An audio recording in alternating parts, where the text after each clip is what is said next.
তায়েফের সেই আঙ্গুর বাগান যেখানে হযরত মুহাম্মদ সাল্লাল্লাহু আলাইহি সাল্লাম এসেছিলেন এবং আঙ্গুর খেয়েছিলেন।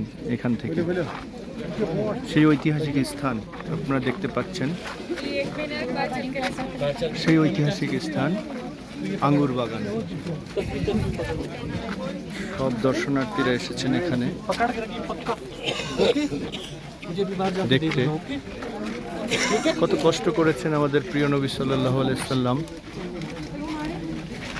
এই তায়েফের এত উঁচু পাহাড়ে উঠে ইসলাম প্রচারের জন্য এসেছিলেন, অথচ তায়েফের কাফেরেরা তাকে রক্তাক্ত করেছিলেন। আমরা এখন সেই ঐতিহাসিক স্থান, দর্শনীয় স্থান, মর্মস্পর্শী স্থানে আছি।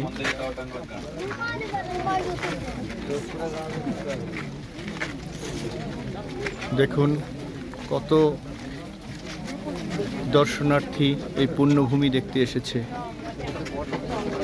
আমরা আসলেই ভাগ্যবান আমাদের প্রিয় নবী সাল্লাল্লাহু আলাইহি সাল্লামের উম্মত হিসেবে জন্ম নিয়ে।